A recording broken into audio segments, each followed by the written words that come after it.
ಜೀವನ್ಮುಕ್ತ ಮಹಾತ್ಮರನ್ನು ಸ್ಮರಿಸುತ್ತಾ ನನ್ನ ಮಾತುಗಳನ್ನು ಪ್ರಾರಂಭ ಮಾಡ್ತೀನಿ. ಆನೋ ಭದ್ರಾಃ ಕ್ರತುವೋಯಂತು ವಿಶ್ವತಃ. Let noble thoughts come to us from everywhere. ನಮಗೆ ಎಲ್ಲ ಮೂಲೆಗಳಿಂದಲೂ ಪವಿತ್ರವಾದ ಆಲೋಚನೆಗಳು ಬರಲಿ. ಸೋದರ ಸೋದರಿಯರೇ, ಈ ಕಾರ್ಯಕ್ರಮದಲ್ಲಿ ಕೊಲ್ಲು ಆ ಪಾಂಪ್ಲೆಟ್ ನೋಡಿದಾಗ ಯಾರೋ ಬೇರೆಯವ್ರಿಗಾದರೆ ಏನಪ್ಪ ಕೊಲ್ಲೋದು, ಏನು ಕೊಲ್ಲು ಅಂತ ಅನಿಸುತ್ತೆ. ಆದರೆ ಏನನ್ನು ಕೊಲ್ಲಬೇಕು ಅಲ್ಲಿ ಹೇಳಿದ್ದಾರೆ. 6 ರೀತಿಯಲ್ಲಿ ಕೊಲ್ಲಬೇಕು ಅಂತ ಹೇಳಿದ್ದಾರೆ.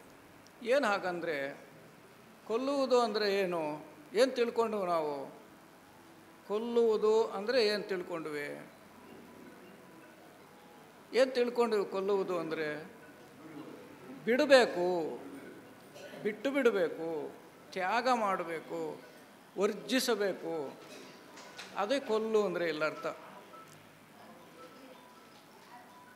ಎಲ್ಲ ಕೊಂದು ಬಿಡೋದೇನಾ? ಎಲ್ಲ ಬಿಟ್ಟು ಬಿಡೋದೇನಾ? ಎಲ್ಲನೂ ವರ್ಜಿಸೋದೇನಾ? ಸೋದರಿ ಪ್ರೇಮಲೀಲಾ ಅವರು ಅದರ ಜೊತೆಗೆ ಸೇರಿಸಿದರು, ಅಪೇಕ್ಷಿಸು. ಎಲ್ಲ ಕೊಂದು ಬಿಡೋದೇ ಅಲ್ಲ, ಕೆಲವನ್ನು ಅಪೇಕ್ಷಿಸಲೂ ಬೇಕು. ಏನು ಅಪೇಕ್ಷಿಸುವುದು ಅಂದ್ರೇನು? ಅಪೇಕ್ಷಿಸುವುದು ಅಂದರೆ ಏನು? ಆಶಿಸುವುದು, ಇಷ್ಟಪಡುವುದು, ಬಯಸುವುದು. ಕೆಲವನ್ನು ಬಿಡಬೇಕಾಗುತ್ತೆ, ಮತ್ತು ಕೆಲವನ್ನು ಇಷ್ಟಪಡಬೇಕಾಗುತ್ತೆ. ಡಿಸೈರ್ ಆಸ್ಪಿರೇಟ್ ಅಂತ ಹೇಳ್ತೀವಿ ಇಂಗ್ಲೀಷ್ನಲ್ಲಿ. ಕೆಲವನ್ನು ಆಶಿಸಬೇಕು ನಾವು. ಅಂಥದ್ರಲ್ಲಿ ಗುರುಗಳು ಇಲ್ಲಿ ವೆನಿಷಿಯನ್ ಮಹಾತ್ಮರು ಅವರು ವ್ಯಾಖ್ಯಾನ ಮಾಡ್ತಾ 16ನೇ ನಿಯಮದ ಒಂದು ಭಾಗದಲ್ಲಿ ಶಕ್ತಿಯನ್ನು ಉತ್ಸುಕತೆಯಿಂದ ಅಪೇಕ್ಷಿಸು. ಅವರು ಶಿಷ್ಯರಿಗೆ ಹೇಳ್ತಾರೆ, ಒಂದು ಶಕ್ತಿ ಇದೆಯಪ್ಪ, ಅದನ್ನು ಉತ್ಸಾಹದಿಂದ ಬಯಸು, ಆಶಿಸು. ಉತ್ಸಾಹ ಇರಬೇಕದರಲ್ಲಿ. ಉತ್ಸಾಹಪೂರ್ಣವಾಗಿ ನೀನು ಆ ಶಕ್ತಿಯನ್ನು ಆಶಿಸು, ಇಷ್ಟಪಡು. ಈಗ ಇಲ್ಲಿ ವೆನಿಷಿಯನ್ ಮಹಾತ್ಮರು ಯಾರಿಗೆ ಹೇಳ್ತಾ ಇದ್ದಾರೆ? ಶಿಷ್ಯರಿಗೆ ಹೇಳ್ತಾ ಇದ್ದಾರೆ, ಸಾಧಕರಿಗೆ ಹೇಳ್ತಾ ಇದ್ದಾರೆ. ಯಾರು ಆಧ್ಯಾತ್ಮಿಕ ಮಾರ್ಗದಲ್ಲಿ ಸಾಧನೆ ಮಾಡಬೇಕು ಅಂತಿದ್ದಾರೋ ಅವ್ರಿಗೆಲ್ಲ ಅವರು ಈ ಸೂಚನೆಯನ್ನು ಕೊಡ್ತಾ ಇದ್ದಾರೆ. ಅಪೇಕ್ಷಿಸಪ್ಪ, ಒಂದು ಶಕ್ತಿ ಇದೆ. ಇದು ನಮ್ಮ ಭಾರತೀಯ ತತ್ವಶಾಸ್ತ್ರವನ್ನು ತಗೊಂಡ್ರೆ ಈ ಗುರು ಶಿಷ್ಯ ಪರಂಪರೆ ಇದೆ, ವೇದಗಳ ಕಾಲದಿಂದ ಇದೆ. ವೇದಗಳಲ್ಲಿ ಗುರು ಶಿಷ್ಯರ ಬಗ್ಗೆ ಪ್ರಸ್ತಾಪ ಆಗುತ್ತೆ. ಒಬ್ಬ ಗುರುವು ಒಬ್ಬ ಶಿಷ್ಯನ ಮೂಲಕ ಜಗತ್ತಿಗೆ ಬೇಕಾಗಿರ್ತಕ್ಕಂಥ ಜ್ಞಾನವನ್ನು ಬೋಧನೆ ಮಾಡ್ತಾರೆ. ಇದು ವೇದಗಳಿಂದ ಪ್ರಾರಂಭವಾಗಿ ಉಪನಿಷತ್ತುಗಳೆಲ್ಲನೂ ಇದೆ. ಅದು ಉಪನಿಷತ್ತುಗಳಲ್ಲಿ ಒಬ್ಬ ಗುರುವು ಇನ್ನೊಬ್ಬ ಶಿಷ್ಯನಿಗೆ ಬೋಧನೆ ಮಾಡ್ತಾನೆ. ಆ ಬೋಧನೆ ಇಡೀ ಜಗತ್ತಿಗೆ ಹೋಗುತ್ತೆ. ಅವ್ರು ಏನು ಹೇಳ್ಕೊಡ್ತಾರೆ ಅದು ಆ ಶಿಷ್ಯನ ಮೂಲಕ ಪ್ರಸಾರವಾಗುತ್ತೆ. ಇದು ಗುರು ಪರಂಪರೆ ಅಂತ ಹೇಳ್ತೀವಿ. ಭಗವದ್ಗೀತೆಯಲ್ಲಿ ನಾವು ನೋಡ್ತೀವಿ, ಕೃಷ್ಣನೇ ಗುರುವಲ್ಲಿ. ಕೃಷ್ಣ ಗುರು. ಆ ಗುರುವಿನ ಮೂಲಕ ಅರ್ಜುನನ ಶಿಷ್ಯ ಅಂದರೆ ಬರೀ ಅರ್ಜುನ ಒಬ್ಬನೇ ಅಲ್ಲ, ನಾವೆಲ್ಲನೂ ಅರ್ಜುನರೇ. ಆ ಮೂಲಕ ಭಗವದ್ಗೀತೆಯಲ್ಲಿ ಕೃಷ್ಣ ಪರಮಾತ್ಮ ಬೋಧೆಯನ್ನು ಕೊಟ್ಟಿದ್ದಾನೆ. ಏನೇನು ಕಳಿಸ್ಕೋಬೇಕು ನಾವು, ಏನೇನು ಸಂಪಾದನೆ ಮಾಡ್ಕೋಬೇಕು, ಏನನ್ನು ಅಪೇಕ್ಷಿಸಬೇಕು ಅಂತ ನಾವು ಭಗವದ್ಗೀತೆಯಲ್ಲಿ ನಾವು ಕಲಿತೀವಿ. ಅಲ್ಲಿ ಏನು ಹೇಳಿರ್ತಾರೆ ಭಗವದ್ಗೀತೆಯಲ್ಲಿ?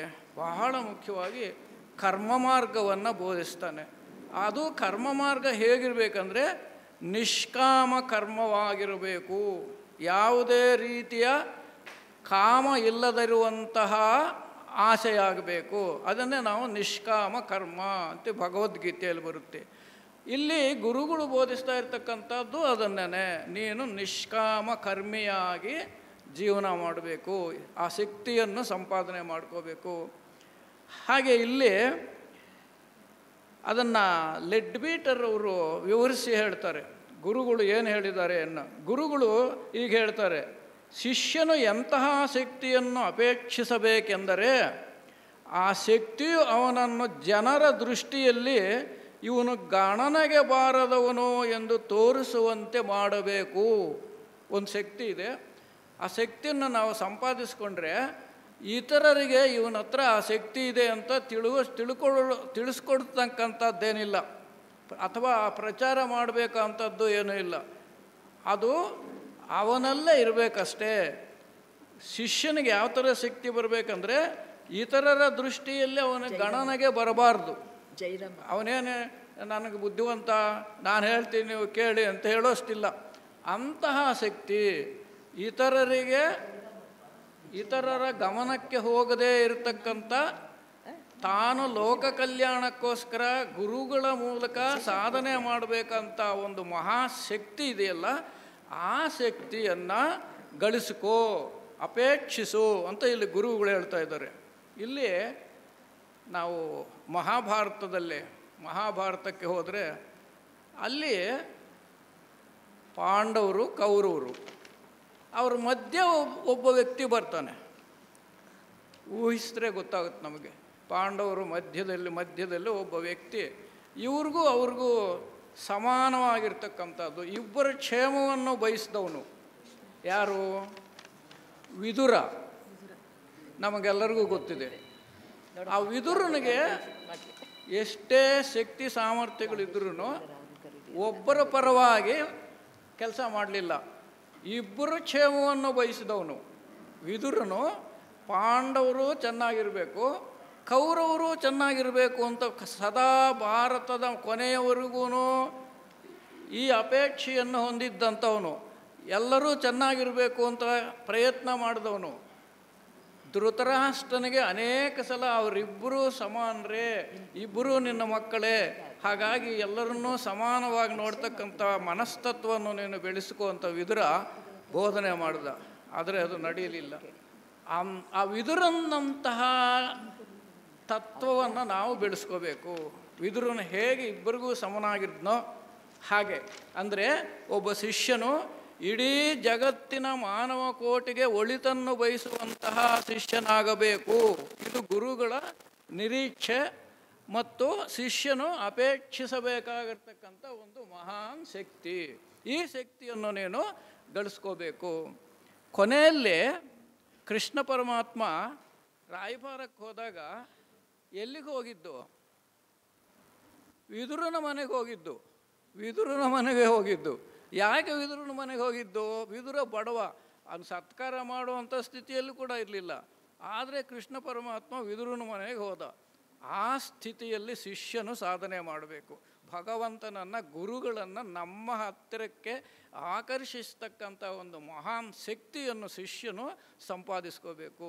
ಇದು ಬಹಳ ಮುಖ್ಯ. ಹಾಗಾಗಿ ಗುರುಗಳು ಶಿಷ್ಯನಿಂದ ನಿರೀಕ್ಷಿಸುವಂಥದ್ದು ಏನು ಅಂದರೆ, ತಮ್ಮ ದೇಹಾತ್ಮ ಭಾವನೆಯನ್ನು ಬಿಟ್ಟು ನಾನು ಅಂತಕ್ಕಂಥದ್ದನ್ನು ಬಿಟ್ಟು ಆ ಕೆಳಮನಸ್ಸನ್ನು ಮೇಲಿನ ಮನಸ್ಸು ಕಡೆಗೆ, ಅಂದರೆ ಕೆಳ ಮನಸ್ಸನ್ನು ಊರ್ಧ್ವ ಮನಸ್ಸಿನ ಕಡೆಗೆ ತಗೊಂಡೋಗಿ, ಅದು ಎಲ್ಲಿವರೆಗೂ ತಗೊಂಡು ಹೋಗ್ಬೇಕಂದ್ರೆ ಏನು ಆತ್ಮತತ್ವ ಇದೆ, ಬುದ್ಧಿ ತತ್ವ ಇದೆ, ಆ ಕಡೆಗೆ ತಗೊಂಡೋದಾಗ ನಾವು ಗುರುಗಳು ನಿರೀಕ್ಷಿಸಿದ ಶಕ್ತಿಯನ್ನು ನಾವು ಪಡ್ಕೋಬಹುದು. ಅಲ್ಲಿ ಹೇಳ್ತಾರೆ, ಅದಕ್ಕೋಸ್ಕರನೇ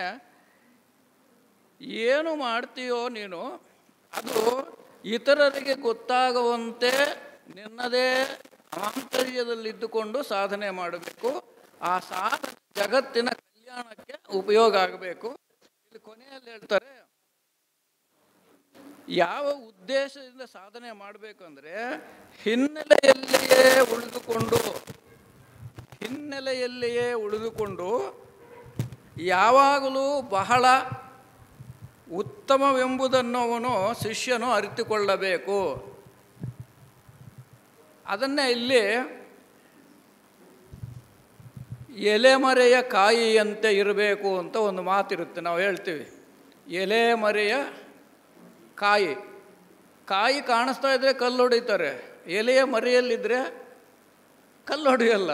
ಅಂಥ ಸ್ಥಿತಿಯಲ್ಲಿ ಶಿಷ್ಯನು ಬೆಳೆಯಬೇಕು. ಆದರೆ ಎಲೆಯ ಮರೆಯಲ್ಲೇ ಇದ್ದುಕೊಂಡು ಗುರುಗಳ ಅಪೇಕ್ಷೆ ಏನಿದೆ ಅದನ್ನು ಸಾಧಿಸ್ತಕ್ಕಂಥ ಒಂದು ಮನಸ್ತತ್ವವನ್ನು ಬೆಳೆಸ್ಕೋಬೇಕು ಅಂತ ಇಲ್ಲಿ ನಮ್ಮ ವೆನಿಷಿಯನ್ ಮಹಾತ್ಮರು, ಗುರು ಮಹಾತ್ಮರು ಶಿಷ್ಯರಿಗೆ ಬೋಧನೆಯನ್ನು ಕೊಡ್ತಾ ಇದ್ದಾರೆ.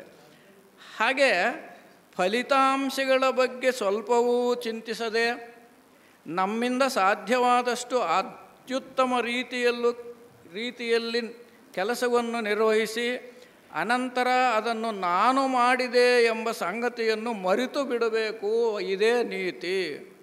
ನಾನು ಮಾಡ್ತಾ ಇರಬೇಕು, ಶಿಷ್ಯನು ಸಾಧನೆ ಮಾಡಬೇಕು. ಎಷ್ಟೇ ಸಾಧನೆ ಆದಮೇಲೂ ಅದನ್ನು ನಾನು ಮಾಡಿದೆ. ಇದನ್ನೇ ಭಗವದ್ಗೀತೆಯಲ್ಲಿ ಕೃಷ್ಣ ಹೇಳೋದು. ನೀನು ಕೇವಲ ಕರ್ತವ್ಯವನ್ನು ಮಾಡುವುದಕ್ಕೆ ಮಾತ್ರ ಅಧಿಕಾರಿ, ಅದರ ಫಲವನ್ನು ನಿರೀಕ್ಷಿಸುವ ಅಧಿಕಾರ ನಿನಗಿಲ್ಲ. ಗುರುಗಳು ನಿರೀಕ್ಷಿಸೋದು ಶಿಷ್ಯನ ಮೂಲಕ ಇದನ್ನೇ. ಹಾಗಾಗಿ ಶಿಷ್ಯನು ಯಾವಾಗಲೂ ಎಲೆ ಮರೆಯ ಕಾಯಿ ಇದ್ದಂತೆ ತಾನು ಮಾಡಿದ ಸಾಧನೆಯನ್ನು ನಾನು ಮಾಡಿದೆ ಅಂತ ಹೇಳಿಕೊಳ್ಳದೆ ಇರಬೇಕು, ಜೀವನ ಮಾಡಬೇಕು ಅಂತಕ್ಕಂಥದ್ದು. ಹಾಗೆಯೇ ಎಲ್ಲ ಗುಪ್ತವಿದ್ಯಾಬೋಧಿಗಳು ಈ ಮೂಲಭೂತ ಸಂಗತಿಗೆ ಗುರುತೊಯ್ಯುತ್ತವೆ. ಥಿಯೋಸಾಫಿಕಲ್ ಸೊಸೈಟಿ ವಾಂಗ್ಮಯ ಎಲ್ಲ ಬೋಧಿಸುವುದು ಇದೇ ತತ್ವವನ್ನೇ.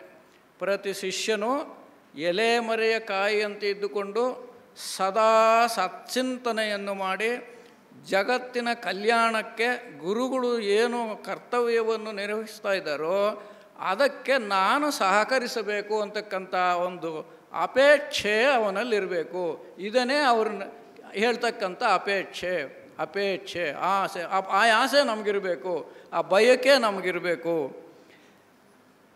ತಮ್ಮ ಸ್ವಂತ ಪ್ರಗತಿಯನ್ನು ಕುರಿತು ಸದಾ ಆಲೋಚಿಸ್ತಾರೆ ಕೆಲವರು. ಯಾರು ಅಂತಂದರೆ, ನಾನು ಎಲ್ಲರಿಗೂ ಗೊತ್ತಾಗಬೇಕು.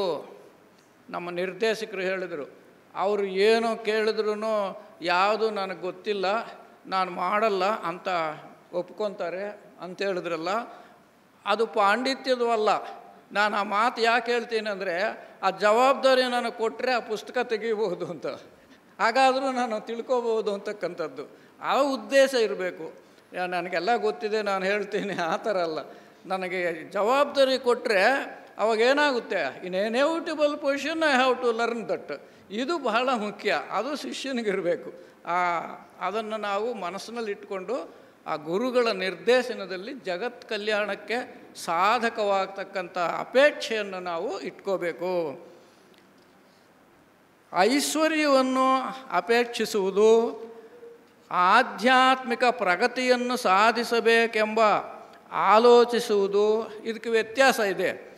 ಎಷ್ಟೇ ಉತ್ತಮ ಆದರೂ ಪಾಂಡಿತ್ಯ ಅಥವಾ ಇನ್ನೇನೋ ವಿಷಯಗಳನ್ನು ತಿಳ್ಕೊತಕ್ಕಂಥದ್ದು ಎಷ್ಟೇ ತಿಳ್ಕೋಬೇಕು. ನಾನು ಮಾರ್ಗಜ್ಯೋತಿ ಓದಬೇಕು, ಮೌನವಾಣಿ ಓದಬೇಕು, ಇನ್ಯಾವುದೋ ಪುಸ್ತಕ ಓದಬೇಕು, ಅದು ತಪ್ಪಿಲ್ಲ. ಆದರೆ ಇಲ್ಲಿ ಹೇಳ್ತಾರೆ, ಅದು ಕೂಡ ಸೂಕ್ಷ್ಮ ರೂಪದಲ್ಲಿ ಸ್ವಾರ್ಥತೆಯೇ. ನಾನು ಎಲ್ಲ ಪುಸ್ತಕಗಳು ಓದಬೇಕು, ಎಲ್ಲ ನನಗೆ ಗೊತ್ತಿದೆ, ಏನು ಬೇಕಾದರೂ ಹೇಳಿ ನಾನನ್ನು ನಿಲ್ಲಿಸಿ ಹೇಳ್ತೀನಿ, ಅದು ಕೂಡ ಸ್ವಾರ್ಥತೆಯೇನಂತೆ. ವಿಷಯ ಸಂಗ್ರಹಣೆ ಮಾಡಿಕೊಳ್ಳೋದು, ಅದು ಜ್ಞಾನಿ ಅನ್ನಿಸ್ಕೊಳ್ಳೋದು, ಪ್ರಚಾರ ಮಾಡೋದು ಕೂಡ ಅದೂ ಸ್ವಾರ್ಥತೆಯೇ.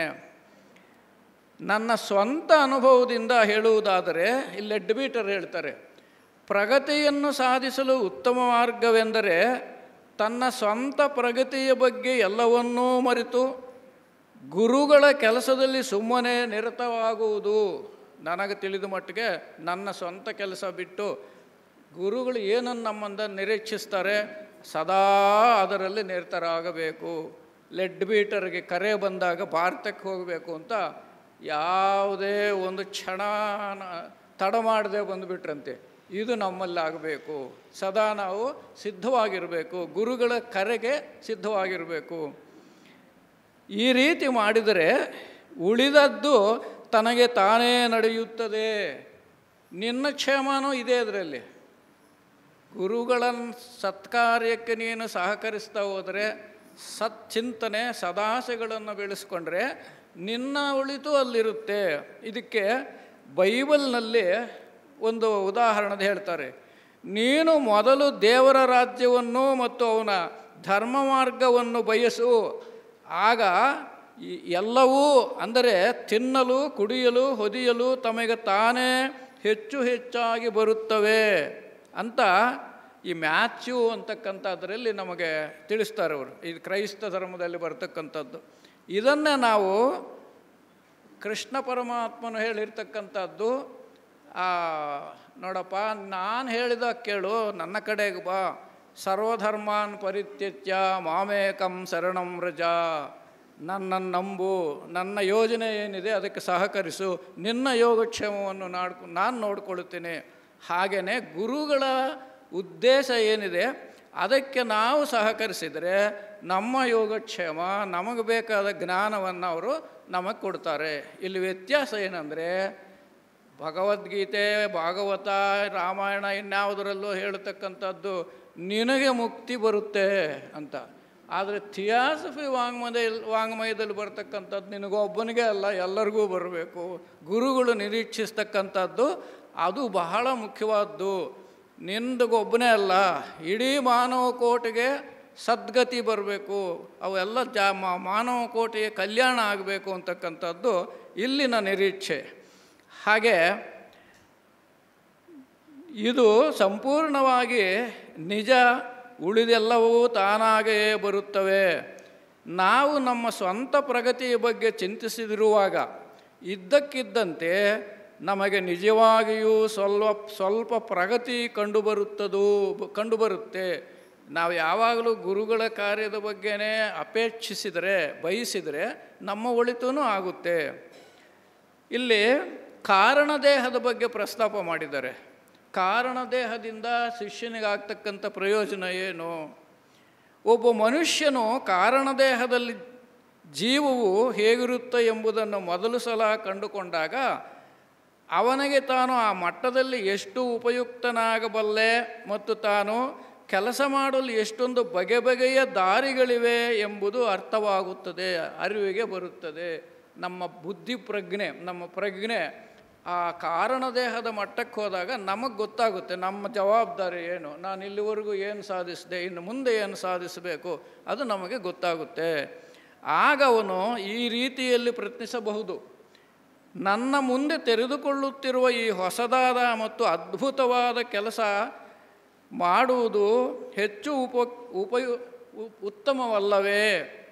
ಅಮೋಘವೆಂದು ತೋರುವ ಅವಕಾಶಗಳು ಮುಂದೆ ತೋರಿಕೊಂಡಾಗ ಹಾಗೂ ಅವುಗಳನ್ನು ತ್ಯಜಿಸುವುದು ಇನ್ನೂ ಉತ್ತಮವೇ ಎಂದು ಸಂದೇಹ ಬಂದಾಗ ಈ ವಿಷಯದಲ್ಲಿ ಗುರುಗಳು ಬುದ್ಧಿವಾದವನ್ನು ಅಪೇಕ್ಷಿಸಿದರೆ ಗುರುಗಳು ಹೇಳ್ತಾರೆ, ನಮ್ಮ ಗುರುಗಳನ್ನು ನಾವು ಮನವಿ ಮಾಡಿಕೊಂಡ್ರೆ ನಾನು ಇಷ್ಟರ ಮಟ್ಟಿಗೆ ಸಾಧನೆ ಮಾಡಿದ್ದೀನಿ, ಇನ್ನು ಮುಂದೆ ಏನು ಮಾಡಬೇಕು ಅಂದರೆ ಈ ಮಾಡಬೇಕಾದ ಕೆಲಸವನ್ನು ನೀನೇ ಯೋಚಿಸಿ ತೀರ್ಮಾನ ತೆಗೆದುಕೊಳ್ಳಬೇಕು ಅಂತ ಗುರುಗಳು ನಮಗೆ ನಿರ್ದೇಶನ ಕೊಡ್ತಾರೆ. ಅಂದರೆ ಇಲ್ಲಿ ಶಿಷ್ಯನಿಗೆ ಅತ್ಯಂತ ವಿಶೇಷವಾದ ಜವಾಬ್ದಾರಿ ಇದೆ ಅಂತ ತಾನೇ ನಿರ್ಣಯ ತೆಗೆದುಕೊಂಡು ಈ ಗುರುಗಳ ಕಾರ್ಯಕ್ಕೆ ನಿರತರಾಗಬೇಕು ಅಂತಕ್ಕಂಥದ್ದು. ಇಲ್ಲಿ ಪ್ರಶ್ನೆ ಮಾಡ್ತಾರೆ ಶಿಷ್ಯ, ಗುರುಗಳೇ, ಈಗ ನಾನು ಏನು ಮಾಡಬೇಕೆಂದು ನೀನು ಅಪೇಕ್ಷಿಸುತ್ತೀಯಾ? ನಾನೇನು ಮಾಡಬೇಕು ಅಂತ ನೀನು ಅಪೇಕ್ಷೆ ಅಂತ ಗುರುವನ್ನು ಕೇಳಿದರೆ ಅವ್ರು ಹೇಳ್ತಾರೆ, ಅನೇಕ ವೇಳೆ ಅವರ ಈ ರೀತಿ ಉತ್ತರಿಸುತ್ತಾರೆ, ಈ ವಿಷಯವನ್ನು ನೀನೇ ನಿರ್ಧರಿಸಬೇಕು, ನೀನು ಏನು ಮಾಡಬೇಕು ಅಂತ ನೀನೇ ತೀರ್ಮಾನ ತಗೊಂಡು ಮುಂದುವರಿಯಬೇಕು. ಈಗ ನಮ್ಮ ಸ್ವಂತ ವಿವೇಚನೆಯನ್ನು ಉಪಯೋಗಿಸುವುದೊಂದೇ ಮಾರ್ಗ.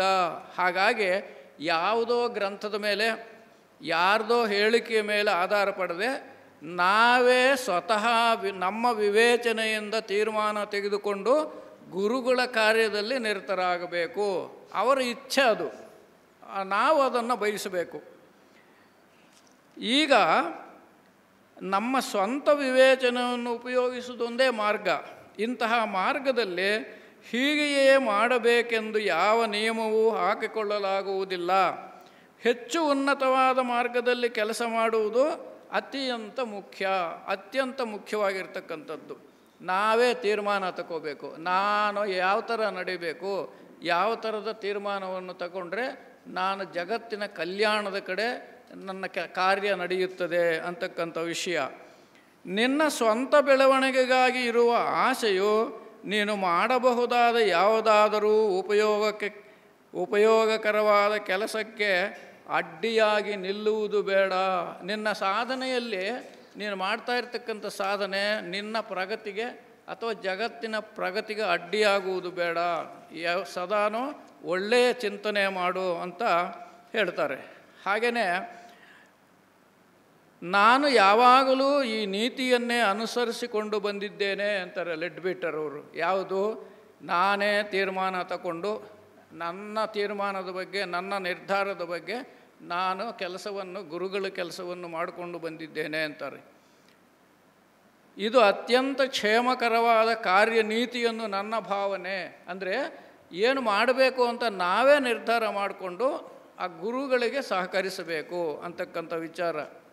ನನ್ನನ್ನು ನಾನು ಮರೆತು ಗುರುಗಳ ಕೆಲಸವನ್ನು ಮಾಡುವುದರ ಮೂಲಕ ಜನರ ದೃಷ್ಟಿಯಲ್ಲಿ ನಾವು ಗಣನೆಗೆ ಬಾರದವರು ಎಂದು ತೋರುವಂತೆ ಮಾಡುವ ಶಕ್ತಿ ಗಳಿಸುತ್ತೇನೆ. ಇದು ಬಹಳ ಮುಖ್ಯ. ಮತ್ತೆ ಹೇಳ್ತಾರೆ, ಜನರ ಗಣನೆಗೆ ಬಾರದಂತೆ ನಾವು ಕೆಲಸ ಮಾಡಬೇಕು. ಯಾರು ನಮ್ಮನ್ನು ಹೊಗಳಬೇಕಾಗಿಲ್ಲ. ನಮ್ಮನ್ನು ಹೊಗಳಬೇಕಾದಂಥದ್ದು ಯಾರು ಅಂದರೆ ಭಗವಂತ ಮೆಚ್ಕೋಬೇಕು, ಗುರುಗಳು ಮೆಚ್ಕೋಬೇಕು. ಜನರ ಮೆಚ್ಚುಗೆಗೆ ನಾವು ಪಾತ್ರರಾಗೋ ಅವಶ್ಯಕತೆ ಇಲ್ಲ. ಹಾಗೆಯೇ ಇದು ಏಕೆ ಮಾಡಬೇಕು ಅಂತಂದರೆ, ನಮ್ಮ ದೇಹಾತ್ಮವನ್ನು ದೃಷ್ಟಿಗೆ ಬೀಳದಂತಿರುವ ಸಹಾಯ ಮಾಡುತ್ತದೆ. ಈ ಥರ ನಾವು ಮನಸ್ತತ್ವವನ್ನು ಬೆಳೆಸ್ಕೊಂಡ್ರೆ, ನಮ್ಮದೇ ನಿರ್ಧಾರದಲ್ಲಿ ಗುರುಗಳ ಕಾರ್ಯಕ್ಕೆ ಸಹಕಾರ ನಾವು ಮಾಡಿದರೆ ದೇಹಾತ್ಮ ಭಾವನೆಯಿಂದ ನಾವು ದೂರವಾಗ್ತೀವಿ. ಅಂದರೆ ಈ ಶರೀರನೇ ನಾನು ಮಾಡಿದ್ದೇ ಸರಿ, ನಾನು ಬುದ್ಧಿವಂತ, ಆ ಥರದ ಭಾವನೆಯಿಂದ ಹೊರಗಡೆ ಬಂದು ಇಡೀ ಏಕತ್ವ ಭಾವನೆ ನಮಗೆ ಬರುತ್ತೆ. ಜಗತ್ತಿನಲ್ಲಿರ್ತಕ್ಕಂಥ ಮಾನವ ಕೋಟಿ ಎಲ್ಲ ಭಗವಂತನ ಚೈತನ್ಯ ಅಂತಕ್ಕಂಥ ಭಾವನೆ ನಮಗೆ ಬರುತ್ತೆ. ಹಾಗೆ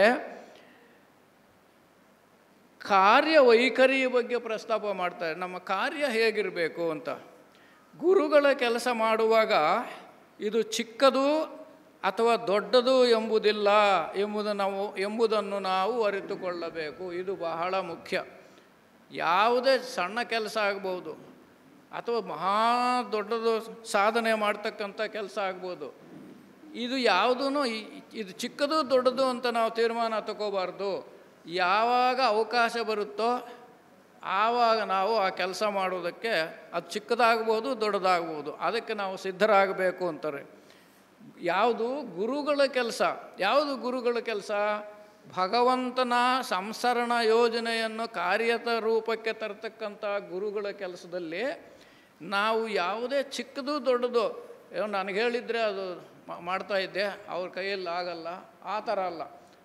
ಅವರು ಮಾಡಲಿ, ನಾನು ಮಾಡ್ತೀನಿ. ನನಗೆ ಬಹಳ ಚಿಕ್ಕ ಕೆಲಸ ಅನೇಕ ಸಲ ನಾವು ನೋಡ್ತಾ ಇರ್ತೀವಿ. ನಮ್ಮ ಲಾಡ್ಜ್ಗಳಿಗೆ ಹೋದಾಗ ಅಥವಾ ಇಂಥ ಮೀಟಿಂಗ್ಗಳು ಬಂದಾಗ ಎಲ್ಲೋ ಒಂದು ಸ್ವಲ್ಪ ಕಸ ಇದೆ ಅಂದ್ಕೊಳ್ಳೋಣ, ಇನ್ನೇನೋ ಅಡಚಣೆ ಇದೆ ಅಂದ್ಕೊಳ್ಳೋಣ. ಆವಾಗ ನಾವೇ ಅದನ್ನು ತೆಗೀತಕ್ಕಂಥ ಪ್ರವೃತ್ತಿ ನಮಗೆ ಬರಬೇಕು. ಇದೇನೋ ಕಸ ಇದೆ ಅಥವಾ ಇದೇನೋ ಅಡ್ಡ ಇದೆ, ಚೇರುಗಳಿಲ್ಲೆಲ್ಲ ಅಡ್ಡ ಇದ್ದಾವೆ, ಆ ವ್ಯವಸ್ಥಿತ ರೀತಿಯಲ್ಲಿ ನಮ್ಮ ಮನಸ್ಸು ಕೆಲಸ ಮಾಡಬೇಕು. ಇದು ಗುರುಗಳು ಆಶಿಸ್ತಕ್ಕಂಥ ಒಂದು ಅವ್ರ ಇಚ್ಛೆ, ಅದು ನಮ್ಮ ಇಚ್ಛೆ ಅದಾಗಬೇಕು. ಹಾಗಾಗಿ ಅದನ್ನು ಮಾಡಿ ಅವರಿಗೆ ಅರ್ಪಿಸಿದರೆ ಅವರ ದೃಷ್ಟಿಯಲ್ಲಿ ಅದು ಪ್ರಪಂಚದಲ್ಲಿ ಒಂದು ಬಹುದೊಡ್ಡ ಸಾಧನೆ ಎಂದು ಪರಿಗಣಿಸಲ್ಪಡುವ ಕೆಲಸದಷ್ಟೇ ಮುಖ್ಯವಾಗಿದೆ. ಒಂದು ಚಿಕ್ಕ ಕೆಲಸವನ್ನು ಅಚ್ಚುಕಟ್ಟಾಗಿ ಮಾಡಿದರೆ ಗುರುಗಳು ಒಂದು ಮಹತ್ ಕಾರ್ಯವನ್ನು ಸಾಧನೆ ಮಾಡಿದಷ್ಟು ಗಣನೆಗೆ ನಮ್ಮನ್ನು ತಗೊತಾರಂತೆ. ಇದು ಬಹಳ ಮುಖ್ಯ. ಹಾಗಾಗಿ ನಾವು ಯಾವುದೇ ಸಣ್ಣ ವಿಷಯ ಆಗ್ಬೋದು, ದೊಡ್ಡದಾಗ್ಬೋದು, ಅದನ್ನು ನಾವು ನಿರ್ವಹಿಸೋದಕ್ಕೆ ಸಿದ್ಧವಾಗಿರಬೇಕು ಅಂತ ಗುರುಗಳು ಇಚ್ಛಿಸ್ತಾರೆ. ಆ ಬಯಕೆ ನಮ್ಮಲ್ಲಿ ಬರಬೇಕು. ಅದನ್ನೇ ಅವ್ರು ಹೇಳ್ತಕ್ಕಂಥ ಅಪೇಕ್ಷಿಸು. ಇಂಥದ್ದನ್ನು ನೀನು ಅಪೇಕ್ಷಿಸ್ತಿರಬೇಕು. ಚಿಕ್ಕದಾಗ್ಬೋದು ದೊಡ್ಡದಾಗ್ಬೋದು, ಅದನ್ನು ಮಾಡೋದಕ್ಕೆ ನೀನು ಸಿದ್ಧವಾಗಿರು. ಆ ಚಿಕ್ಕದೋ ದೊಡ್ಡದೋ ಅದು ಭಗವಂತನ ಸಂಕಲ್ಪಕ್ಕೆ ಸರಿಯಾಗಿ ಹೊಂದಿಕೆ ಆಗುವಂಥದ್ದು ಕೆಲಸ ಆಗಬೇಕು ಅಂತ. ಹಾಗೆಯೇ ಬಹುದೊಡ್ಡದು ಚಿಕ್ಕದು ಅಂತ ಮುಖ್ಯ ಅಲ್ಲ. ಯಾವುದು ಹೆಚ್ಚು ಮಹತ್ವದ ಕೆಲಸವೆಂದು ನಾವು ಭಾವಿಸುವೋ ಅದನ್ನು ಮಾಡಬೇಕೆಂಬುದರ ಕಡೆಗೆ ನಮ್ಮ ಒಲವಿರುತ್ತದೆ. ಆದರೆ ನಮ್ಮಲ್ಲಿ ಒಂದು ಸ್ವಾರ್ಥ ಇದೆ. ದೊಡ್ಡ ಕೆಲಸ ಯಾವುದಾದ್ರೂ ಬೋರ್ಡ್ ಹಾಕುವಂಥ ಕೆಲಸ ಮಾಡಿದರೆ ನನಗೆ ಬೇಷ್ ಅಂತಾರೆ. ಇದೇ ನಮ್ಮಲ್ಲಿ ಬಂದಿರತಕ್ಕಂಥದ್ದು. ಚಿಕ್ಕ ಕೆಲಸ ಮಾಡುವುದಕ್ಕೂ ನಾನು ಸಿದ್ಧವಾಗಿದ್ದೀನಿ ಅಂತಕ್ಕಂಥ ಮನಸ್ತತ್ವ ನಮ್ಮಲ್ಲಿ ಬರಬೇಕು ಅಂತ. ಈಗ ಅನೇಕ ಕಡೆ ನಾವು ನಮ್ಮ ಮನೆಯಲ್ಲೇ ನೋಡ್ತೀವಿ, ಈ ಕಸ ಗುಡಿಸೋದು ನನ್ನ ಕೆಲಸ ಅಲ್ಲ, ನಮ್ಮ ಸೊಸೆ ಗುಡಿಸ್ಬೇಕು, ನಾನು ಯಾಕೆ ಗುಡಿಸ್ಬೇಕು, ಅವಳು ಗುಡಿಸ್ಕೊಂತಾಳು ಬಿಡಿ ಅಂತ. ಅವರು ಅಡುಗೆ ಮಾಡ್ತಾ ಇರ್ತಾರೆ, ನಾನು ಸ್ವಲ್ಪ ಗುಡಿಸಾಕ್ಬೋದಲ್ಲ ಅಂತ ಅತ್ತೆಗೆ ಮನಸ್ತತ್ವ ಬಂದರೆ ಅದು ಗುರುಗಳು ಮೆಚ್ಚಿಕೊತಕ್ಕಂಥ ಕೆಲಸ. ಇದು ಬಹಳ ಮುಖ್ಯ. ಇದು ಬರಬೇಕು ಪ್ರತಿಯೊಬ್ಬರಿಗೂ. ಇದು ಸಣ್ಣ ಕೆಲಸ ದೊಡ್ಡ ಕೆಲಸ ಅಲ್ಲ. ಅತ್ತೆ ನಾನು ಕಸ ಗುಡಿಸ್ಬೇಕಾ ಅಂದರೆ ಆಗಲ್ಲ, ಗುರುಗಳು ಒಪ್ಕೊಳ್ಳಲ್ಲ. ಅದನ್ನು ಸಂದರ್ಭ ಬಂದಾಗ ಸಹಕರಿಸ್ತಕ್ಕಂಥ ಮನೋಭಾವ ನಮಗೆ ಬರಬೇಕು, ಎಲ್ಲರಿಗೂ ಬರಬೇಕು. ಮಾವನಿಗಾಗ್ಬೋದು, ತಂದೆಗಾಗ್ಬೋದು, ಮಗನಿಗಾಗ್ಬೋದು, ಸೊಸೆಗೆ, ಅತ್ತೆಗೆ, ಎಲ್ಲರಿಗೂ ಆಗ್ಬೋದು. ಇದು ಬರಬೇಕು. ಆವಾಗಲೇ ಗುರುಗಳು ನಮ್ಮನ್ನು ಮೆಚ್ಚಿಕೊಳ್ತಕ್ಕಂಥದ್ದು. ಹಾಗಾಗಿ ಒಂದು ಕೆಲಸದ ಎಲ್ಲ ಬಿಡಿ ಬಿಡಿ ಭಾಗಗಳು ಸೇರಿದರೆ ಒಂದು ದೊಡ್ಡ ಭಾಗ ಆಗುತ್ತೆ. ಚಿಕ್ಕ ಚಿಕ್ಕ ಕೆಲಸಗಳನ್ನು ನಾವು ಮಾಡ್ತಾ ಹೋದರೆ ಒಂದು ದೊಡ್ಡ ಕೆಲಸದ ಸಾಧನೆ ಆಗುತ್ತೆ. ಆ ಸಾಧನೆ ಎಲ್ಲಿಂದ ಪ್ರಾರಂಭ ಆಗಬೇಕು ಅಂದರೆ ಚಿಕ್ಕ ಚಿಕ್ಕ ಕೆಲಸಗಳಿಂದ ಪ್ರಾರಂಭವಾಗಬೇಕು. ಅದನ್ನೇ ನಮ್ಮ ಮೂಲ. ಅದು ನಮಗೆ ಅಲ್ಲಿಂದನೇ ನಮ್ಮ ಸಾಧನೆಗೆ ಮೊದಲನೇ ಮೆಟ್ಟದು. ಹಾಗಾಗಿ ನಾವು ಅಲ್ಲಿಂದ ಪ್ರಾರಂಭ ಮಾಡಬೇಕು ಅಂತಾರೆ. ಮತ್ತು ಒಂದೇ ಸಮನಾಗಿ ಅಗತ್ಯವೆಂಬ ಅಂಶವನ್ನು ನಾವು ನೋಡುವುದಿಲ್ಲ. ಗುರುಗಳು ಬಹಳ ಉನ್ನತ ಮಟ್ಟದಲ್ಲಿರುವುದರಿಂದ ಅವರ ಶಕ್ತಿ ಮತ್ತು ಜ್ಞಾನವು ವಿಶಾಲವಾಗಿರುತ್ತದೆ. ಅವರ ಪ್ರಜ್ಞಾ ಮಟ್ಟ ಬಹಳ ಊರ್ಧ್ವ ಸ್ಥಿತಿಯಲ್ಲಿರುತ್ತೆ. ನಮ್ಮ ಪ್ರಜ್ಞೆಯ ಮಟ್ಟ ಬಹಳ ಕೆಳಸ್ಥಿತಿಯಲ್ಲಿರ್ತದೆ, ಬಹಳ ಕೆಳಮಟ್ಟದಲ್ಲಿರುತ್ತೆ. ಆದ್ರೂ ಅವರು ನೋಡಿ ಮೆಚ್ಚಿಸ್ಕೊಳ್ತಕ್ಕಂಥ ಮನಸ್ತತ್ವವನ್ನು ನಾವು ಬೆಳೆಸ್ಕೋಬೇಕು ಅಂತಕ್ಕಂಥದ್ದು. ಹಾಗೆ ಅವರ ಕೆಲಸದ ಈ ಎಲ್ಲ ಬಿಡಿ ಬಿಡಿ ಭಾಗಗಳು ಬಹಳ ಪುಟ್ಟವಾಗಿ ಕಾಣಿಸುತ್ತವೆ. ಆದರೆ ಎಲ್ಲವೂ ತಮ್ಮ ತಮ್ಮ ಸ್ಥಾನಗಳಿಗೆ ಸರಿ ಹೊಂದುತ್ತವೆ. ಚಿಕ್ಕ ಚಿಕ್ಕ ಕೆಲಸಗಳಿಗೂ ಗೌರವ ಇದೆ ಅಂತಕ್ಕಂಥದ್ದು ನಾವು ತಿಳ್ಕೋಬೇಕು. ಈ ಪ್ರಪಂಚದಲ್ಲಿರುವ ನಮಗೆ ಜೀವನದ ಅನೇಕ ಸಮಸ್ಯೆಗಳು ಬಹಳ ಸಂಕೀರ್ಣವಾಗಿವೆ ಎಂದು ತೋರುತ್ತದೆ. ನಮ್ಮ ದೃಷ್ಟಿನಲ್ಲಿ ಬಹಳಷ್ಟು ಏನೋ ಇವೆಲ್ಲ ಕೆಲಸಗಳು ಮಾಡೋದು ಬಹಳ ಕಷ್ಟ, ನಮಗೆ ಸಮಸ್ಯೆ ಅಂತ ತೋರುತ್ತೆ. ಕೆಲವು ವೇಳೆ ಅವುಗಳನ್ನು ಅರ್ಥ ಮಾಡಿಕೊಳ್ಳಲು ನಮಗೆ ಸಾಧ್ಯವಾಗದಿರಬಹುದು. ಇದೆಲ್ಲ ಬಹಳ ಗೊಂದಲ ಇದೆ, ಇದು ಅರ್ಥ ಆಗಲ್ಲ, ಈ ಸಮಸ್ಯೆಗಳನ್ನು ಯಾರು ಎದುರಿಸ್ತಾರೆ ಅಂತ ನಮಗನ್ನಿಸ್ಬೋದು. ಆದರೆ ಉನ್ನತ ಲೋಕಗಳಿಂದ ನೋಡಿದಾಗ ಅವೆಲ್ಲವೂ ಬಹಳ ಮಟ್ಟಿಗೆ ಸರಳವಾಗಿರುತ್ತವೆ. ಇದು ಬಹಳ ಮುಖ್ಯವಾದ್ದು. ನಾವು ಅಲ್ಲಿಂದ ನೋಡಿದ್ರೆ, ಅಂದರೆ ನಮ್ಮ ಪ್ರಜ್ಞೆಯನ್ನು ಊರ್ಧ್ವ ಸ್ಥಿತಿಯಾಗಿ ಬೆಳೆಸ್ಕೊಂಡು ನೋಡಿದ್ರೆ ಯಾವುದೂ ಕಷ್ಟದ ಕೆಲಸ ಅಲ್ಲ, ಯಾವುದು ಎಲ್ಲನೂ ಸಾಧನೀಯವಾದ ಕೆಲಸಗಳೇ. ಯಾವುದಾದ್ರೂ ಸಾಧಿಸಬಹುದು ನಾವು ಅಂತಕ್ಕಂಥದ್ದು. ಏನನ್ನಾದ್ರೂ ಸಾಧಿಸಬಹುದು, ಪ್ರಯತ್ನ ಮಾಡಬೇಕು. ಇದು ಬಹಳ ಮುಖ್ಯ. ಯಾವುದೋ ಭಗವದ್ಗೀತೆ ಶ್ಲೋಕಗಳು ನನಗೆ ಕಷ್ಟ, ತಿರುಗಲ್ಲ, ನಾನು ಒಂದು ಸಲ ಎಡ್ಕೊಂಡಿದ್ದೆ ಏನೋ, ಆದ್ರೂ ಬಿಡಲಿಲ್ಲ, ಈಗಲೂ ಮಾಡ್ತಾಯಿದ್ದೀನಿ. ಯಾಕೆ ಅಂದರೆ ಪ್ರಯತ್ನ ಮಾಡಿದ್ರೆ ಆಗುತ್ತೆ. ಈಗ ಒಂದು ಸ್ವಲ್ಪ ಸರೋಗಿದೆ, ನಾಲ್ಗೆ ಚೆನ್ನಾಗಿ ತಿರುಗೋಂಗೆ, ನನಗೆ ತಿರುಗಲ್ಲ ಅಂದರೆ ಆಗಲ್ಲ. ಇದು ಬಹಳ ಮುಖ್ಯ. ಇದು ಎಲ್ಲಿಂದ ಚಿಕ್ಕ ಚಿಕ್ಕ ಕೆಲಸಗಳಿಂದ ಬಹಳ ಮೇಲ್ಮಟ್ಟದ ಊರ್ಧ್ವ ಸ್ಥಿತಿ ಮಟ್ಟದಿಂದ ನೋಡ್ತಕ್ಕಂಥ ಸ್ಥಿತಿಯು ನಾವು ಬೆಳೆಸ್ಕೋಬೇಕು. ಆಗ ಸರಳವಾಗಿ ಕಾಣಿಸುತ್ತೆ. ಇದೇ ವಿಚಾರ ಇನ್ನೂ ಕೆಳಗಿನ ಮಟ್ಟಗಳಿಗೂ ಅನ್ವಯವಾಗುತ್ತದೆ. ಒಂದು ತೊಟ್ಟಿಯಲ್ಲಿ ವಾಸ ಮಾಡುವ ಸೂಕ್ಷ್ಮ ಜೀವಿಗಳನ್ನು ಸೂಕ್ಷ್ಮದರ್ಶಕದಿಂದ ಪರೀಕ್ಷಿಸಿದಾಗ ಅವುಗಳ ದೇಹ ಎಷ್ಟು ಸಂಕೀರ್ಣ ಮತ್ತು ಸುಂದರವಾಗಿದೆ.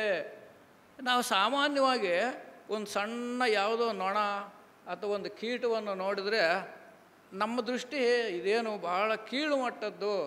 ಆದರೆ ಭಗವಂತನ ದೃಷ್ಟಿಯಲ್ಲಿ ಅದರಲ್ಲಿಯೂ ಸೌಂದರ್ಯ ಇದೆ, ಅದರಲ್ಲಿಯೂ ಚೈತನ್ಯ ಇದೆ. ಒಂದು ಸಣ್ಣ ಅಮೀಬವನ್ನು ನಾವು ದೂರ ಸೂಕ್ಷ್ಮದರ್ಶಕ ಯಂತ್ರದಲ್ಲಿ ನೋಡಿದರೆ ಅದರಲ್ಲಿ ಭಗವಂತನ ಚೈತನ್ಯ ಇದೆ, ಅದರಲ್ಲಿ ಸೌಂದರ್ಯ ಇದೆ, ಅದು ಏನೋ ಮಾಡಬಲ್ಲದು, ಮುಂದೇನೋ ಆಗಬಹುದು. ಒಂದು ಅಮೀಬ ಬೆಳೀತಾ ಬೆಳೀತಾ ಬೆಳೀತಾ ಎಲ್ಲಿವರೆಗೂ ಹೋಗ್ಬೋದು, ಒಂದು ಉನ್ನತ ಮಟ್ಟದ ಮಾನವನ ಸ್ಥಿತಿಗೆ ಬರಬಹುದು, ಆ ಮಾನವಾತಿ ಸ್ಥಿತಿಗೆ ಬರಬಹುದು. ಇದು ಗುರುಗಳ ಯೋಜನೆ, ಆ ದೈವಿ ಯೋಜನೆ. ಆ ಗುರುಗಳು ಆ ಕೆಲಸದಲ್ಲಿ ಕೆಲಸ ಮಾಡ್ತಾ ಇದ್ದಾರೆ. ಇದನ್ನು ನಾವು ಅರ್ಥ ಮಾಡ್ಕೋಬೇಕು. ಅಂದರೆ ಪ್ರತಿ ವಸ್ತುವಿನಲ್ಲಿಯೂ ಭಗವಂತನ ಚೈತನ್ಯವನ್ನು, ಸೌಂದರ್ಯವನ್ನು ಕೊಂಡುಕೊಳ್ತಕ್ಕಂಥ ಮನಸ್ಥಿತಿ, ಆ ಬಯಕೆ ನಮ್ಮದಾಗಬೇಕು ಅಂತಾರೆ. ಹಾಗೆಯೇ ನಾವು ಅತಿ ಭಕ್ತಿಯಿಂದ ಮತ್ತು ವಿವೇಚನೆಯಿಂದ ಈ ರೀತಿ ಊಹಿಸಬಹುದೆಂದು ಭಾವಿಸುತ್ತೇನೆ. ಅದೆಂದರೆ ಸೌರಬ್ರಹ್ಮಾಂಡೇಶ್ವರನು ತನ್ನ ಸಮಗ್ರ ಬ್ರಹ್ಮಾಂಡವನ್ನು ಮನಸ್ಸಿನಲ್ಲಿ ಒಟ್ಟಿಗೆ ನಿಲ್ಲಿಸಿಕೊಳ್ಳಬಲ್ಲನು. ಇದನ್ನು ನಾವು ಚೆನ್ನಾಗಿ ಅರ್ಥಕೋಬೇಕು. ಭಗವಂತ ಒಬ್ಬ ಸೌರಬ್ರಹ್ಮಾಂಡೇಶ್ವರ, ಒಂದು ಬ್ರಹ್ಮಾಂಡಕ್ಕೆ ಅಧಿಪತಿಯಾಗಿರ್ತಕ್ಕಂಥ ಸೌರಬ್ರಹ್ಮಾಂಡೇಶ್ವರನು ತನ್ನ ಪರಿಧಿಯನ್ನು ನೋಡಿದರೆ ಆತನಿಗೆ ಯಾವುದು ಕಷ್ಟ ಅನಿಸೋದಿಲ್ಲ. ಏನು ಸೃಷ್ಟಿಸಿದ್ದಾನೆ ಅದರ ಬಗ್ಗೆ ಸಂಪೂರ್ಣವಾಗಿ ಅರಿವಿರುತ್ತೆ. ಆದರೆ ನಮಗೆ ಅಷ್ಟೊಂದು ವಿಶಾಲ ಪ್ರಜ್ಞೆ ನಮಗಿನ್ನೂ ಬೆಳೆದಿಲ್ಲ.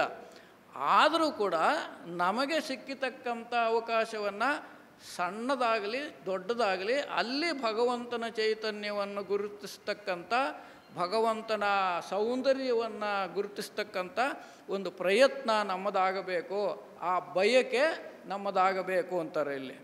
ಹಾಗೆ ನಮ್ಮ ಚಿಕ್ಕ ಕ್ಷೇತ್ರದಲ್ಲಿ ಗುರುಗಳ ಸೇವೆಯನ್ನು ಮಾಡುವುದು ನಮ್ಮ ಕೆಲಸ. ಚಿಕ್ಕ ಕ್ಷೇತ್ರ ನಮ್ಮದು, ಭಗವಂತಂದು ವಿಶಾಲವಾದ ಕ್ಷೇತ್ರ. ಆದರೂ ನಮ್ಮ ಕ್ಷೇತ್ರದಲ್ಲಿ ನಮ್ಮ ಮಟ್ಟಕ್ಕೆ ನಾವು ಕೆಲಸ ಮಾಡುವುದಕ್ಕೆ ಸಿದ್ಧತೆ ಮಾಡಿಕೊಳ್ಳಬೇಕು. ನಮ್ಮ ಕೆಲಸದ ವಿವರಗಳನ್ನು ನಾವೇ ನಿರ್ಧರಿಸಿಕೊಳ್ಳಬೇಕು. ಅವರು ನಿರ್ಧರಿಸುವುದಿಲ್ಲ. ಗುರುಗಳೇನು ಇಂಥ ಕೆಲಸ ಮಾಡು ಅಂತೇಳಿಲ್ಲ, ನಾವೇ ಆರಿಸಿಕೊಂಡು ಮಾಡತಕ್ಕಂಥ ಪ್ರವೃತ್ತಿ ನಮಗೆ ಬರಬೇಕು, ಆ ಬಯಕೆ ನಮಗೆ ಬರಬೇಕು. ಹಾಗೆ ಇದು ಅವರ ಅಪೇಕ್ಷೆ ಕೂಡ. ಗುರುಗಳು ಅಪೇಕ್ಷಿಸುವುದು ಅದೇನೆ. ಶಿಷ್ಯನಿಂದ ಅಪೇಕ್ಷಿಸುವುದೇನೆಂದರೆ ಅವನೇ ಏನಾದರೂ ಮಾಡಬಲ್ಲ ಅಂತಕ್ಕಂಥದ್ದು. ನಾನು ಹೇಳಿದರೆ ಎಲ್ಲ ಮಾಡೋದಲ್ಲ, ತಾನೇ ಶಿಷ್ಯನು ಸ್ವತಃ ಏನಾದರೂ ನಿರ್ಣಯ ತೆಗೆದುಕೊಂಡು ಆ ದೈವಿ ಯೋಜನೆಗೆ ಸಹಕರಿಸಬಲ್ಲ ಅಂತಕ್ಕಂಥ ಸ್ಥಿತಿ ಶಿಷ್ಯನಿಗೆ ಬರಬೇಕು ಅಂತ ಗುರುಗಳು ಆಶಿಸ್ತಾರೆ. ಹಾಗೆಯೇ ಈ ಅದೇ ಕೆಲಸ ನಮ್ಮ ಪಾಲಿನ ಕೈಂಕರ್ಯ.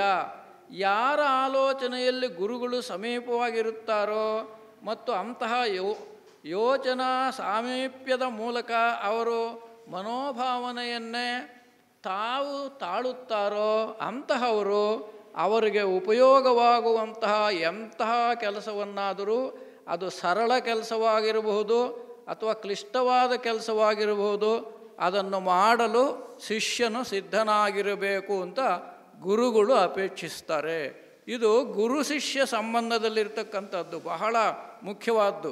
ಗುರು ನಮ್ಮಿಂದ ಏನು ಅಪೇಕ್ಷಿಸ್ತಾರೆ ಅಂದರೆ ಶಿಷ್ಯನು ಸದಾ ಭಗವಂತನ ಯೋಜನೆಗೆ ಸಹಕರಿಸುವ ದಾರಿಯಲ್ಲೇ ನಡೀತಾ ಇದ್ದಾನೆ ಅಂತಕ್ಕಂಥದ್ದು ಗುರುಗಳ ಗಮನಕ್ಕೆ ಬರಬೇಕು. ಅದು ಅವರು ನಿರೀಕ್ಷಿಸ್ತಾರೆ. ಹಾಗೆ ತನ್ನ ಸ್ವಂತ ಹಿತಾಸಕ್ತಿಗಳಿಗೆ ಗಮನ ಕೊಡದೆ ಕೆಲಸ ಮಾಡುತ್ತಿರುವ, ಮುಂದೆ ಕಾಣಿಸಿಕೊಳ್ಳದೆ ಹಿನ್ನೆಲೆಯಲ್ಲೇ ಉಳಿದುಕೊಳ್ಳಲು ಸದಾ ಸಿದ್ಧನಾಗಿರುವಂತಹ ವ್ಯಕ್ತಿಯನ್ನು ಪ್ರಪಂಚದಲ್ಲಿ ಅಪಾರ್ಥ ಮಾಡಿಕೊಳ್ಳುತ್ತಾರೆ. ಇದು ಬಹಳ ಮುಖ್ಯ. ಬಹಳ ಯಾರಿಗೂ ಗೊತ್ತಾಗದಂತೆ ಎಲೆಮರೆಯ ಕಾಯಿಯಂತೆ ಯಾವ ಶಿಷ್ಯ ಅಥವಾ ಸಾಧಕನು ಕೆಲಸ ಮಾಡ್ತಾನೋ ಅವನು ಸಮಾಜದ ದೃಷ್ಟಿಯಲ್ಲಿ ಇವನು ಕೆಲಸಕ್ಕೆ ಬಾರದವನು ಅಂತ ನಿರ್ಧಾರ ಬರುತ್ತಂತೆ. ಯಾಕೆಂದರೆ ಸಮಾಜ ಯಾರನ್ನು ಗುರುತಿಸುತ್ತೆ? ಯಾರು ದೊಡ್ಡ ದೊಡ್ಡ ಕೆಲಸಗಳು ಮಾಡ್ತಾರೋ, ಎಲ್ಲರಿಗೂ ಕಾಣಿಸಿಕೊಳ್ಳುವಂಥ ಕೆಲಸ ಮಾಡ್ತಾರೋ ಅವರನ್ನು ಮಾತ್ರ ಸಮಾಜ ಗುರುತಿಸುತ್ತೆ.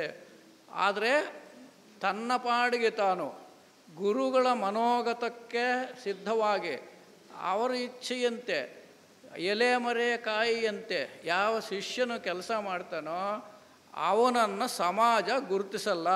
ಹಾಗಂದ್ಬಿಟ್ಟು ನಾನೇನು ಮಾಡಬೇಕು? ಅವ್ರು ಗುರುತಿಸದೇ ಇದ್ದರೆ ಪರವಾಗಿಲ್ಲ, ನನ್ನ ಕೆಲಸ ನಾನು ಮಾಡಬೇಕು, ಇದು ನಮ್ಮಲ್ಲಿ ಬರಬೇಕು. ಹಾಗಾಗಿ ಜನರ ದೃಷ್ಟಿಯಲ್ಲಿ ಅಂತಹ ವ್ಯಕ್ತಿ ಜೀವನದಲ್ಲಿ ಯಶಸ್ವಿಯಾಗುತ್ತಾನೆ, ಅವನು ಯಶಸ್ವಿ ಆಗ್ತಾನೆ. ಈಗ ನಾವೆಲ್ಲ ನೋಡ್ತಾ ಇದ್ದೀವಿ, ಪ್ರಚಾರಕ್ಕೆ ಬರಬೇಕು ಅಂದರೆ ಅವನ ಜನಗಳಿಗೆಲ್ಲ ಗೊತ್ತಾಗಬೇಕು ಅಂದರೆ ಪ್ರಚಾರ ಮಾಡ್ತಾರೆ. ನಾವು ನೋಡ್ತಾ ಇದ್ದೀವಿ ಇವಾಗ ಅವನೇನೇನೋ ಮಾಡ್ತಾನೆ, ದಾನ ಧರ್ಮ ಮಾಡ್ತಾನೆ, ಎಲ್ಲ ಇದು ಯಾವುದೋ ಸಭೆ ಸಮಾರಂಭಗಳನ್ನು ನಡೆಸ್ತಾನೆ, ಅವೆಲ್ಲ ಮಾಡಿ ಜನರ ದೃಷ್ಟಿಗೆ ಬೀಳ್ತಾನೆ. ಆದರೆ ಗುರುಗಳು ನಿರೀಕ್ಷಿಸ್ತಕ್ಕಂಥ ಶಿಷ್ಯ ಅಂಥವನಲ್ಲ. ಮರೆಯಲ್ಲೇ ಇದ್ದುಕೊಂಡು ಅಹಂಭಾವ ಇಲ್ಲದೆ ಮಾಡ್ತಕ್ಕಂಥ ಶಿಷ್ಯನನ್ನು ಅವರು ನಿರೀಕ್ಷಿಸ್ತಾರೆ. ಹಾಗಾಗಿ ಅವನು ಶಕ್ತಿ ಸಾಮರ್ಥ್ಯಗಳನ್ನು ಆ ರೀತಿ ಪ್ರದರ್ಶಿಸಬಾರದು. ಯಾವ ಶಿಷ್ಯ ಇದನೋ, ನನಗೆ ಶಕ್ತಿ ಇದೆ, ನನಗೆಲ್ಲ ಗೊತ್ತಿದೆ, ಅದನ್ನು ಶಿಷ್ಯನು ಪ್ರದರ್ಶಿಸೋಕೆ ಹೋಗಬಾರ್ದು. ಇಲ್ಲಿ ಮುಖ್ಯವಾಗಿ ಗುರುಗಳ ಆಸೆ ಏನಂದರೆ, ಯಾರಿಗೂ ಗೊತ್ತಿಲ್ಲದಂತೆಯೇ ಅವನು ಸಾಧನೆಯನ್ನು ಮಾಡಬೇಕು, ಯಾರ ಏನು ಗಮನಕ್ಕೆ ಬರೋ ಅವಕಾಶ ಇಲ್ಲ ಅಂತಕ್ಕಂಥದ್ದು. ಇಲ್ಲಿ ಒಂದು ಸಣ್ಣ ಕತೆ ಹೇಳಿದ್ದಾರೆ. ನೀವು ಸಿದ್ದೇಶ್ವರ ಸ್ವಾಮಿಗಳು ಅಂತ ಕೇಳಿರ್ಬೋದು. ಸಿದ್ದೇಶ್ವರ ಸ್ವಾಮಿಗಳು ಕತೆಗಳು ಬರ್ತಾಯಿದೆ, ಸಣ್ಣ ಕತೆಗಳು. ಮಕ್ಕಳಿಗೆ ಬೇಕಾಗಿರ್ತಕ್ಕಂಥ ಸಣ್ಣ ಸಣ್ಣ ಕತೆಗಳು ಹೇಳಿದ್ದಾರೆ ಸಿದ್ದೇಶ್ವರ ಸ್ವಾಮಿಗಳು. ಒಂದು ಕತೆ ಹೇಳಿದ್ದಾರೆ, ಸಣ್ಣ ಕತೆ, ಭಾಳ ಮಕ್ಕಳಿಗೆ ಬೇಕಾಗಿರುವಂಥ, ಅದು ನಮಗೂ ಬೇಕು.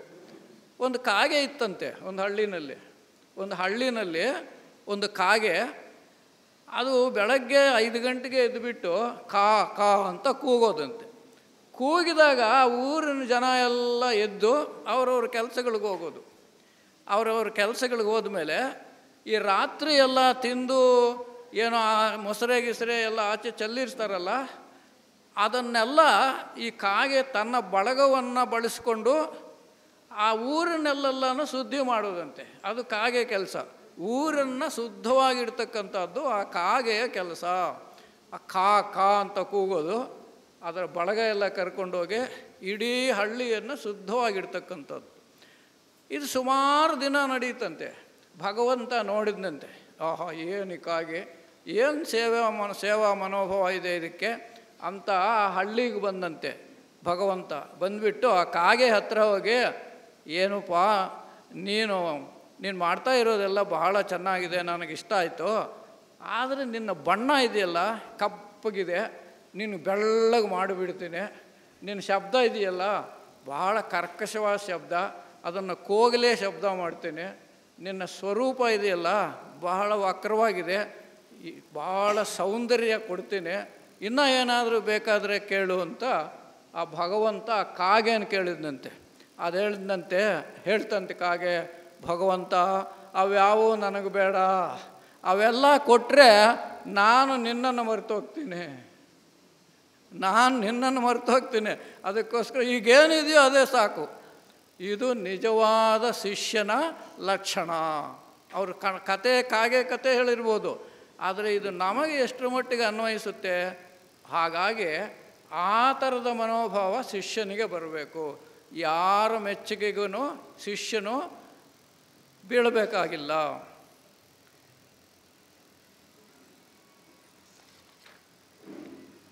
ಇನ್ನು ಆಹಾರ ಮತ್ತು ಆಚಾರ ವ್ಯವಹಾರಗಳ ಬಗ್ಗೆನೂ ಪ್ರಸ್ತಾಪ ಮಾಡಿದ್ದಾರೆ ಇಲ್ಲಿ. ಆಹಾರ ಮತ್ತು ಆಚಾರ ವ್ಯವಹಾರಗಳ ಬಗ್ಗೆ ನಾವು ಮಾಡುವ ಎಲ್ಲ ಕೆಲಸಗಳು ವಿಷಯದಲ್ಲಿಯೂ ಸಂಪೂರ್ಣವಾಗಿ ಅವೈಜ್ಞಾನಿಕ ಮನೋಭಾವವನ್ನು ಹೊಂದಿದ್ದರೆ ಅದರಿಂದ ನಮಗೆ ಬಹಳ ಸಹಾಯಕವಾಗುತ್ತದೆ. ರಸ್ಕಿನ್ ಅಂತಕ್ಕಂಥವ್ರು ಹೇಳ್ತಾರೆ, ಕಲೆಯ ಬಗ್ಗೆ ಈ ಮಾತು ಹೇಳ್ತಾರೆ, ತನ್ನನ್ನು ತಾನು ಹೊಗಳಿಕೊಳ್ಳುವುದು ಮತ್ತು ಗರ್ವ ಪಡುವುದು ಬಹಳ ಅಸಹ್ಯ ಎಂಬುದು ನಿಜ. ತನ್ನನ್ನು ತಾನು ಹೊಗಳಿಕೊಳ್ಳೋದು ಮತ್ತು ಗರ್ವ ಪಡುವುದು ಇದು ಅಸಹ್ಯವಾಗಿರೋದಂತೆ. ಯಾರ ದೃಷ್ಟಿಯಲ್ಲಿ? ಗುರುಗಳ ದೃಷ್ಟಿಯಲ್ಲಿ ಅಥವಾ ಸಾಧಕನ ದೃಷ್ಟಿಯಲ್ಲಿ. ಅಸಹ್ಯ ರೂಪವೆಂದು ಅವರು ಹೇಳ್ತಾರೆ. ನಾವು ಮಾಡುತ್ತಿರುವ ಕೆಲಸವನ್ನು ಹೊರಗಿನಿಂದ ನೋಡುವ ಮನಸ್ಥಿತಿಯನ್ನು ಪಡೆಯಲು ಯತ್ನಿಸಬೇಕು. ಅದು ನನ್ನದಾಗಲಿ ಅಥವಾ ನಿನ್ನದಾಗಲಿ ಬೇರೆ ಯಾರದಾದರೂ ಆಗಲಿ ಒಳ್ಳೆಯ ಕೆಲಸವಾದರೆ ಅದನ್ನು ನಾವು ಮೆಚ್ಚಿಕೊಳ್ಳುವುದಕ್ಕೆ ಸಿದ್ಧರಾಗಿರಬೇಕು. ಯಾವುದೇ ಕೆಲಸ, ಆಹಾರ ವಿಚಾರಗಳಾಗ್ಬೋದು, ಆಚಾರ ವಿಚಾರದಲ್ಲಾಗ್ಬೋದು, ನಾವೇನು ಮಾಡ್ತೀವೋ ಅದು ನನಗೆ ಒಪ್ಪಿಗೆ ಆಗಿ ಇತರರಿಗೂ ಒಪ್ಪಿಗೆ ಆಗೋಂಗಿದ್ರೆ ಅದು ಒಳ್ಳೆಯ ಕೆಲಸ ಆದರೆ ನಾನು ಅದನ್ನು ಒಪ್ಪಿಕೋಬೇಕು ಅಂತಕ್ಕಂಥದ್ದು. ಹಾಗೆ ಒಂದು ಒಳ್ಳೆಯ ಕೆಲಸವನ್ನು ನಾವು ನೋಡಿದಾಗ ಅದನ್ನು ಹೊಗಳಬೇಕು. ಒಂದು ವೇಳೆ ನಮಗೆ ಆಗದೇ ಇರೋರು ಮಾಡಿದರೂ ಪರವಾಗಿಲ್ಲ, ನಮಗೆ ಆಗದೇ ಇರೋರು ಒಳ್ಳೆಯ ಕೆಲಸ ಮಾಡಿದ್ರೂ ಅದನ್ನು ನಾವು ಒಪ್ಕೋಬೇಕು. ಆ ಮನಸ್ಥಿತಿ ಶಿಷ್ಯನಿಗೆ ಬರಬೇಕು. ಹಾಗೆ ನಾವು ಮಾಡಿದ ಕೆಲಸ ಅಥವಾ ನಮ್ಮ ಸ್ನೇಹಿತರು ಮಾಡಿದ ಕೆಲಸ ಎಂಬ ಕಾರಣ ಒಡ್ಡದೆ ಯಾವುದು ಒಳ್ಳೆಯದು ಆಗಿರುತ್ತೋ ಅದನ್ನು ನಾವು ಮೆಚ್ಚಿಕೊಳ್ಳತಕ್ಕಂಥ ಸ್ಥಿತಿ, ಆ ಬಯಕೆ ಶಿಷ್ಯನಿಗೆ ಬರಬೇಕು. ಹಾಗೆ ಯೋಗ್ಯವಾದ ಮತ್ತು ಅರ್ಹವಾದ ಕೆಲಸಗಳನ್ನು ಅಥವಾ ಮಾತುಗಳನ್ನು ನಾವು ಒಪ್ಪಿಕೊಳ್ಳಲು ಪ್ರಯತ್ನಿಸುವಂತೆಯೇ ನಮ್ಮ ಸ್ವಂತ ಕೆಲಸಕ್ಕೂ ಸಹ ಅದರ ಯೋಗ್ಯತೆಯ ಪ್ರಕಾರ ಮೌಲ್ಯವನ್ನು ಕೊಡಲು ಪ್ರಯತ್ನಿಸಬೇಕು. ನಾನು ಅಥವಾ ಅಷ್ಟೇನು ಹೀನ ಅಲ್ಲ, ನಾನು ಒಳ್ಳೆಯದನ್ನು ಮಾಡೋ ಸ್ಥಿತಿಯಲ್ಲಿದ್ದರೆ ಅದು ನನಗೆ ಮೆಚ್ಚುಗೆ ಆಗಬೇಕು, ನನಗೂ ಮೆಚ್ಚುಗೆ ಆಗಬೇಕು, ಅದು ಭಗವಂತನಿಗೂ ಮೆಚ್ಚುಗೆ ಆಗಬೇಕು, ಅದನ್ನು ಹೇಳ್ತಾರೆ. ಹಾಗೆ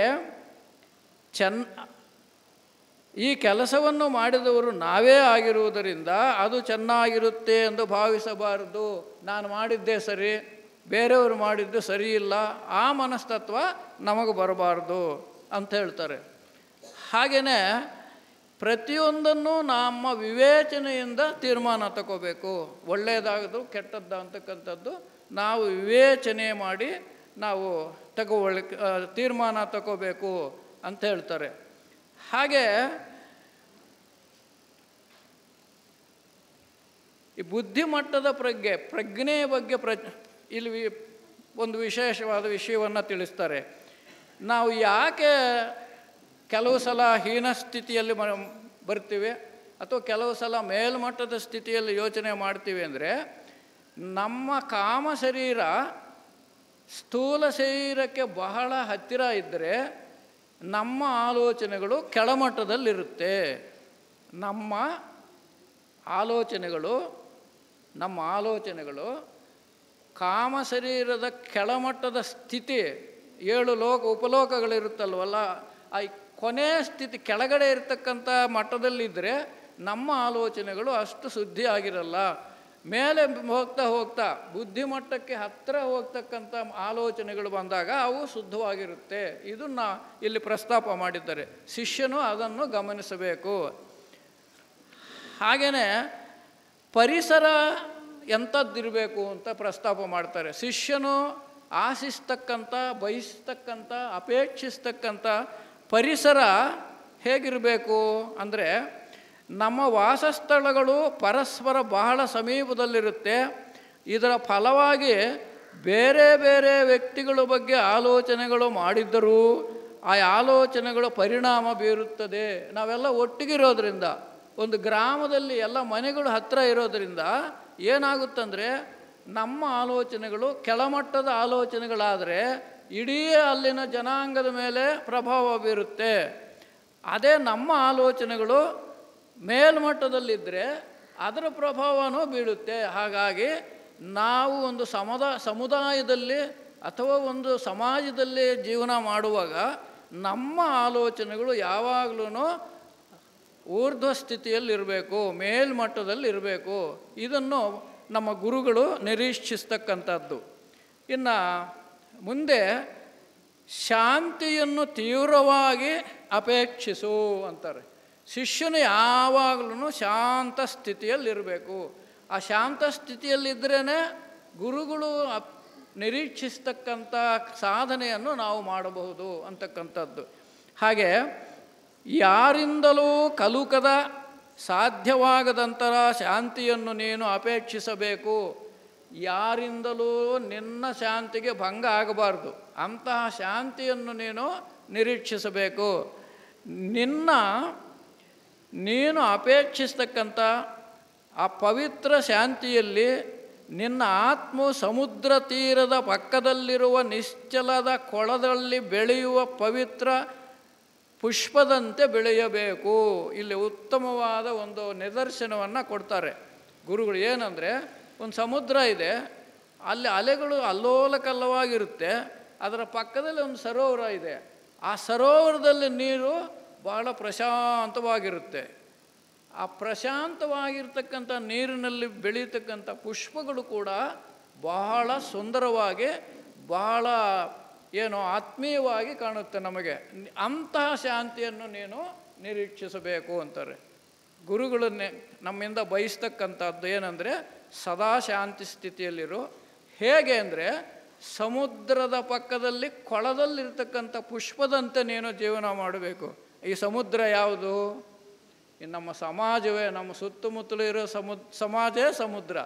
ಇಲ್ಲಿ ಅಲ್ಲೋಲ ಕಲ್ಲೋಲತೆ ಇದೆ, ಏನೇನೋ ನಡೀಬಾರ್ದೆಲ್ಲ ನಡೀತಾ ಇರುತ್ತೆ.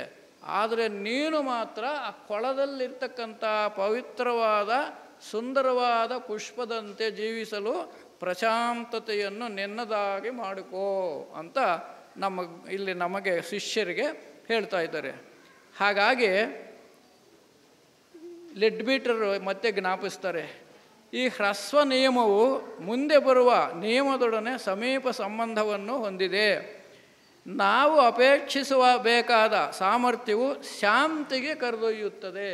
ಯಾವಾಗಲೂ ಇದನ್ನು ಜ್ಞಾಪಕ ಇಟ್ಕೋಬೇಕು. ಸಮಾಜ ಕಲ್ಲೋಲವಾಗಿದೆ, ನಾನು ಶಾಂತ ಸ್ಥಿತಿಯಲ್ಲಿರಬೇಕು. ಅದಕ್ಕೆ ಉತ್ತಮ ನಿದರ್ಶನ ಸಮುದ್ರದ ಪಕ್ಕದಲ್ಲಿರ್ತಕ್ಕಂಥ ಸರೋವರದಲ್ಲಿ ಬೆಳೆಯುವ ಪುಷ್ಪದಂತೆ ನಿನ್ನ ಮನಸ್ಥಿತಿ ಇರಬೇಕು. ಇದು ಬಹಳ ಮುಖ್ಯವಾಗಿರ್ತಕ್ಕಂಥದ್ದು. ಹಾಗೆಯೇ ಇಲ್ಲಿ ಇದನ್ನು ನಾವು ಸಾಧನೆ ಮಾಡಬೇಕಾದ್ರೆ ದೇಹಾತ್ಮ ಭಾವನೆಯಿಂದ ಪರಮಾತ್ಮ ಭಾವನೆಗೆ ಹೋಗಬೇಕು. ಆವಾಗಲೇ ನಮಗೆ ಈ ಶಾಂತಿ ಸ್ಥಿತಿ ಬರ್ತಕ್ಕಂಥದ್ದು.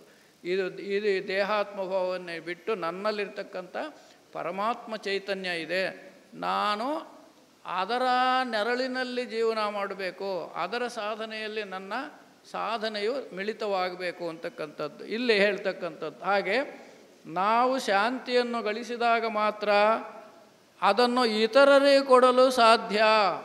ನಾನು ಶಾಂತ ಸ್ಥಿತಿಯಲ್ಲಿದ್ದರೆ ಇತರರಿಗೆ ಶಾಂತಿಯ ಬಗ್ಗೆ ನಾನು ಹೇಳ್ಬೋದು, ಅಥವಾ ನಾನು ಮಾಡಿ ನಡೆದುಕೊಂಡು ತೋರಿಸ್ಬೋದು. ಈಗ ನಮ್ಮ ಮನೆಯಲ್ಲಿ ಏನೇ ಗೊಂದಲಗಳು ಬಂದರೂ ನಾನು ಅದರ ಮೇಲೆ ನನ್ನ ಮನಸ್ಸು ಪ್ರಭಾವ ಬೀರದೆ ಹೊಂದಿಕೊಂಡು ಹೋಗತಕ್ಕಂಥ ಮನಸ್ತತ್ವ ನಾನು ಬೆಳೆಸಿಕೊಂಡ್ರೆ ಇತರರು ನನ್ನನ್ನು ನೋಡ್ತಾರೆ.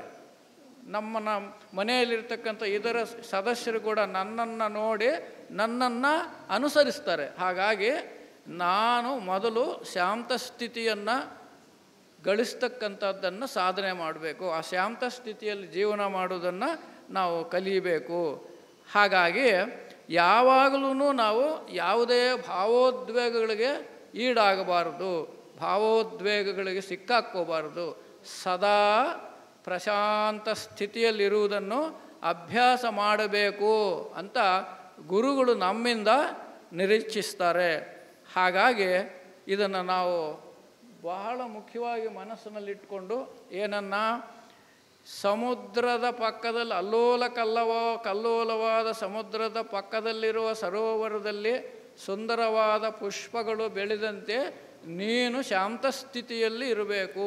ಇದನ್ನು ನಾವು ನಮ್ಮ ಮನಸ್ಸಿನಲ್ಲಿಟ್ಕೊಂಡು ಬಹಳ ಮುಖ್ಯವಾಗಿ ಅದನ್ನು ಆ ಕಲ್ಲೋಲತೆಯ ಪಕ್ಕದಲ್ಲಿದ್ದರೂ ಕೂಡ ನಾನು ಶಾಂತ ಸ್ಥಿತಿಯಲ್ಲಿ ಜೀವನ ಮಾಡೋದನ್ನು ಬಹಳ ಮುಖ್ಯವಾಗಿ ನಾನು ಕಲಿಬೇಕು ಅಂತಕ್ಕಂಥದ್ದು ಶಿಷ್ಯನು ನಿರೀಕ್ಷಿಸಬೇಕು. ಶಿಷ್ಯನು ನಿರೀಕ್ಷಿಸ್ತಕ್ಕಂಥ ಅಂಥದ್ದೇ ಮನಸ್ಥಿತಿ ಬರಬೇಕು.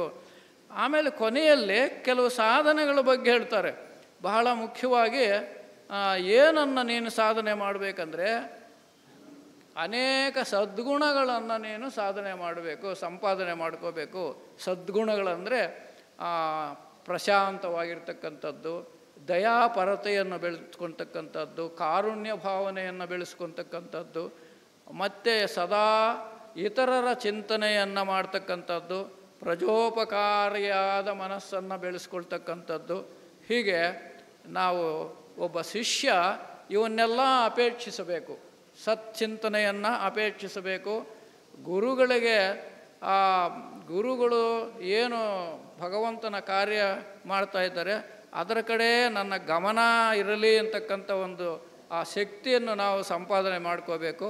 ಇದನ್ನೆಲ್ಲ ನಮ್ಮ ಗುರುಗಳು ಶಿಷ್ಯನಿಂದ ನಿರೀಕ್ಷಿಸ್ತಾರೆ. ಹಾಗಾಗಿ ನಾವು ಎಲ್ಲರೂ ಆ ಗುರುಗಳ ಶಿಷ್ಯರಾಗಿ ಅವರು ಏನು ನಮ್ಮಿಂದ ನಿರೀಕ್ಷಿಸ್ತಾರೆ ಅವನ್ನೆಲ್ಲ ನಮ್ಮ ಬಯಕೆಗಳು ಅಂದರೆ ಅಪೇಕ್ಷೆಗಳು ಅವನ್ನು ಅಪೇಕ್ಷಿಸಬೇಕು. ನಾವು ಗುರುಗಳ ಮನಸ್ತತ್ವದಲ್ಲಿ ಏನಿದೆ, ಶಿಷ್ಯನು ಏನಾಗಬೇಕು ಅಂತ ಅವರು ನಿರೀಕ್ಷಿಸ್ತಾರೆ, ಅಂತಹ ಮನಸ್ತತ್ವವನ್ನು ನಾವೆಲ್ಲ ಬೆಳೆಸ್ಕೊಂಡು ಆ ಗುರುಗಳ ಮಹತ್ ಕಾರ್ಯಕ್ಕೆ ನಾವೆಲ್ಲ ಸಹಕರಿಸಬೇಕು ಅಂತ ಹೇಳ್ತಾ ಈ ಅವಕಾಶ ಕೊಟ್ಟಿದ್ದಕ್ಕೆ ನಿಮ್ಮೆಲ್ಲರಿಗೂ ವಂದಿಸಿ ನನ್ನ ಮಾತುಗಳನ್ನು ಮುಗಿಸ್ತಾ ಇದ್ದೇನೆ. ಓಂ ಶಾಂತಿ.